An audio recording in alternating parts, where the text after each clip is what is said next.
Or yeah, let's talk. Yeah. One of the things I'm having a little bit of problems with is she starts to get a bit plus. Bumping into my leg, a bit too close. I don't know. I mean, it's not a major problem, but you can walk a little bit freer if they're not constantly. Yeah, yeah. Can I see it if you're doing it? So he's talking. It actually don't start her up yet. He's talking about a dog that leans into him a little bit. So just like dogs that go wide, we can like suck them in. We might be able to create an impression by moving into the dog a little bit, not because we're looking for the opportunity to like throw a knee into them and cause them like distress for touching us, but just saying that sometimes I move into you, and if you give way, then you can be rewarded for it. Generally speaking, sometimes this circle work and some of this indirect reward stuff that we're doing to the inside can help as well, because there's no reason to come across to push into you. So show us what you're up to. Move slow and use plenty of nonverbal to support her if you need to, yeah? More communication's better at this point when learning, right?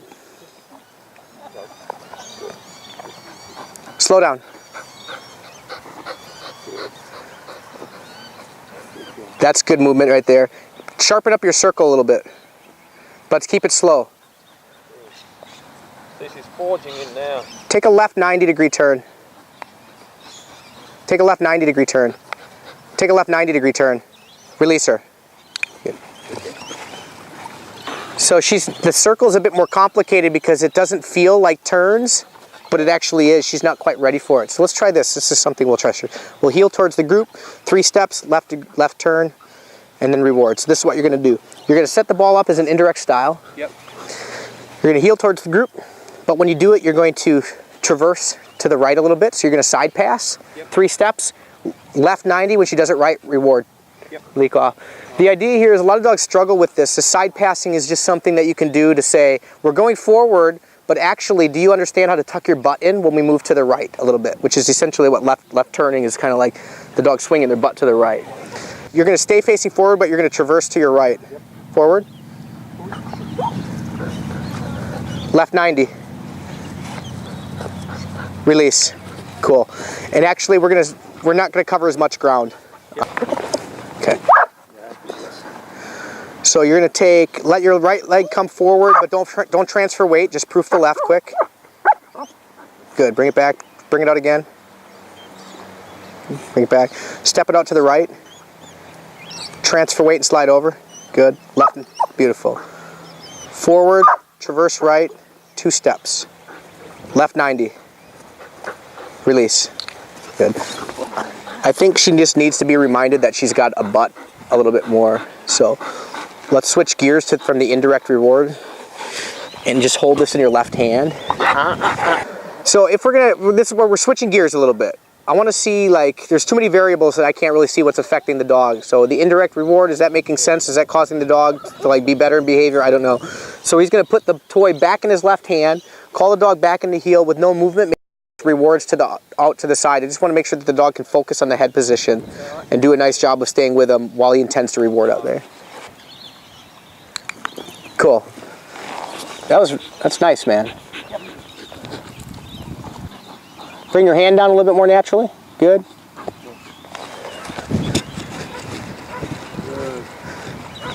He's proofing it. That's nice. Whenever you want. Good. Ooh. Never let a chance go by. You could start adding a little movement and proofing that. Good, good. So now we're going back and working on some reward placement stuff. You guys can see kind of the pieces we're trying to build. Yeah. What I was hoping to get to is to see if the reward in the left hand would allow him to more easily traverse or side pass, complemented with the left turn, and then be able to reward. When we do some side passing, if the dog leaks out like this, crabs out and side passing, the reason for the left turn afterwards is because it's incompatible with the butt coming out. So if you're kind of walking out and the dog's coming out, you just respond by turning him back in. You side pass, the dog comes out, you respond by turning him back in. They begin to anticipate that, and they begin to hold their butt in a little bit more in anticipation of this input that you give them, which is a left turn in.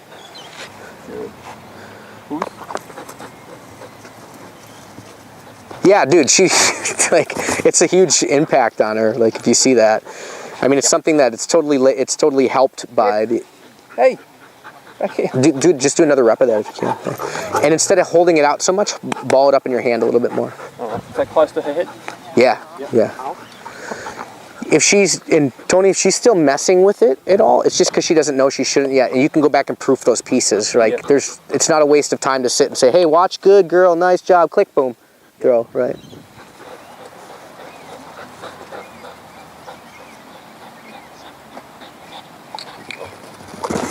Reward there. Nice job. Yeah. Cool. Alrighty. Cool. That's good. I think like she heals beautifully, man. Like, well done, you know. And if that's stuff that you like to play with or think it's valuable, I would do it. Part of it is she's inexperienced with it, so the more she experiences this, followed by that, the better she'll get at keeping her body. With the stepping, veering to the right, I mean, it's making an impact. Why? Because she needs to suck into you more. Right, so it's just like drawing a horse in or something like that. You're saying you keep up with me. A lot of time, one of the things I see often, stateside in particular, people would heel even when they're luring with young puppies. They'd move into them, and what they're doing, sort of inadvertently, is they're creating dogs that will create space for them. Right, so you're asking her to do more by sucking into you. When you heel and you drive this way, she's got to pursue you, push you, stay with you more. Like you're playing this, I'm leaving you, you suck into me. The reason it affects the back end, like you can see how aware the dog is of their whole body when you do this, because this feels like just moving this way requires their butt to come in. If they only operate with their front end, they end up pursuing you to the side. If they know their back end, then they keep them straight. And then when you do the left turn isolates the back end. Yep. So the front end, then it shuts off the front end, isolates the back. So this is both and then back and alone. Yep. It's both, back and alone. So you're overemphasizing the rear. Yep. And through overemphasizing the rear, followed by the incompatible left turn, eventually they start to straighten out entirely. I could see it working. I got a little cat, I'm very fond of that. I'd rather